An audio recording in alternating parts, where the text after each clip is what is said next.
Let's talk about anger. It's one of the most powerful and, honestly, misunderstood emotions we have, right? We're often taught to just push it down, to see it as a problem we need to fix. But what if it's not a problem? What if it's actually a vital signal? Let's get into it and find out. Oh, yeah. We've all sent a text just like this, or gotten one. It's that instant, raw feeling that something is just wrong. It's a totally universal experience. But the story of how we actually get to this point, well, it's way more complex than you think. So, what is the real story here? We tend to think anger is super simple. Something happens and poof, we're mad. But it turns out it's actually more like a recipe, with a few key ingredients that all have to come together to create that feeling of rage. This is the model most of us have in our heads. Someone cuts you off in traffic and boom, instant anger. But think about it. If that were the whole story, we'd all get angry at the exact same things, and we definitely don't. The same exact event can make one person furious and another person just shrug. So there has to be more going on. And here they are, the three crucial ingredients. First, you've got the provocation. That's the thing that happens. Second is your pre-anger state, basically what you're already bringing to the table, emotionally and physically. And third, and this is the big one, is your interpretation, the story you tell yourself about what just happened. Let's break each of these down. So that first ingredient, the provocation, it can be pretty much anything. Anger researcher Dr. Ryan Martin has found some common themes, though. We get angry when our goals are blocked, like being stuck behind a slow walker when you're late for something important. We get angry at things that feel unfair or things we think could have been avoided. Feeling powerless is a huge trigger, and of course, seeing bigger injustices out in the world can do it too. Okay, ingredient number 2 is your state before anything even happens. Ever heard of being hangry? Yeah, that's this in action.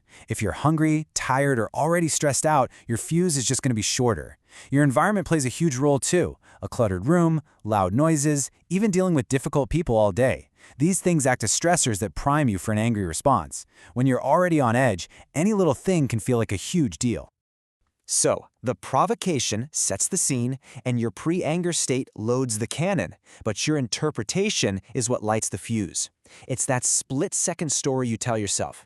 Was that person being deliberately malicious? Is this situation a total catastrophe? Or is it just a minor annoyance? That story you spin in your head, that is what truly ignites the anger. And that ignition isn't just a metaphor. When you get angry, there is a literal storm of activity kicking off inside your brain. So what is actually going on in there when you see red? And is there anything we can do about it? Well, a key player in all this is a neurotransmitter called serotonin. The easiest way to think about it is like your brain's emotional braking system. It helps you hit the brakes on those knee-jerk emotional reactions. When your serotonin levels are where they should be, the brakes work great. But when they're low, things can get a little out of control. So research from the University of Cambridge actually shows us how this works. Serotonin helps two key parts of your brain talk to each other. The amygdala, that's kind of your brain's alarm system, and the prefrontal cortex, which is like the CEO in charge of rational decisions. When serotonin is low, that connection gets weak. It's like a bad cell signal. This makes it way harder for the rational CEO brain to calm down the panicking alarm system brain. Okay, but if anger can be so messy and hard to control, why do we even have it? I mean, why would evolution keep an emotion this volatile around? Turns out, it actually evolved to serve a very specific and surprisingly clever purpose. This brings us to something called the recalibrational theory of anger. It's a wild idea. It suggests that anger is basically an ancient bargaining program built into our DNA. Its job is to resolve conflicts of interest by forcing the other person to change their mind, to recalibrate, and start valuing your well-being more. It's a powerful signal that says, hey, you are not valuing me enough, and there are going to be consequences if you don't. Now, for any negotiation to work, you need some kind of leverage, right? In evolutionary terms, that leverage comes from one of two places: your ability to inflict costs, think physical aggression, or your ability to provide benefits, like being a valuable friend or partner. The more leverage you have, the more effectively you can use anger to get what you want. And get this, a study in PNAS actually tested this whole idea. They predicted that people with a better bargaining position would get angry more easily. And the results? Totally clear. For men, physical strength, the ability to inflict costs, was directly linked to being more anger-prone. For women, it was attractiveness, the ability to confer benefits, that was linked to being more anger-prone. Basically, the more leverage you have, the faster you might be to get angry. So anger is this functional, ancient signal, but like any system, it can break. The signal can get warped, firing way too often, way too intensely, or for all the wrong reasons.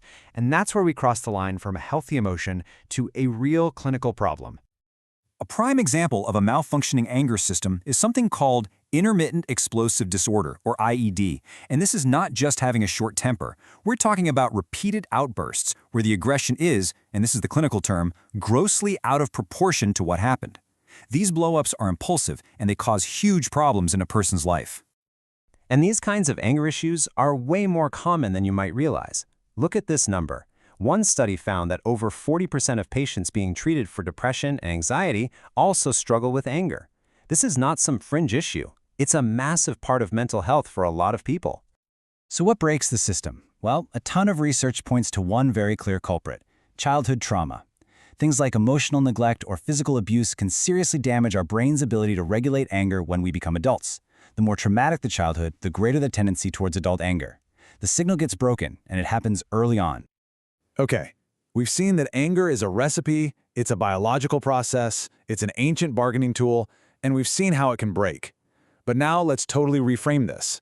Instead of seeing anger as a problem we have to get rid of, what if we saw it as a source of energy, a powerful motivator for change? I absolutely love this quote from Dr. Ryan Martin because it captures the idea perfectly. Your fear tells you there's danger. Your thirst tells you need water. Well, your anger is telling you there's an injustice happening either to you or to someone else. It's your brain screaming that something is not right. See, the problem isn't the feeling of anger itself, it's what we choose to do with it. That same jolt of energy that got our ancestors ready to fight can now be channeled. You can protest, you could advocate for change, you can donate your time or money, you can create amazing art or music to show your outrage, you can build communities to protect people from the very things that make you mad in the first place. So the next time you feel that flash of anger, don't just push it away. Listen to it. It's telling you something really important about what you value and what you think is wrong with the world.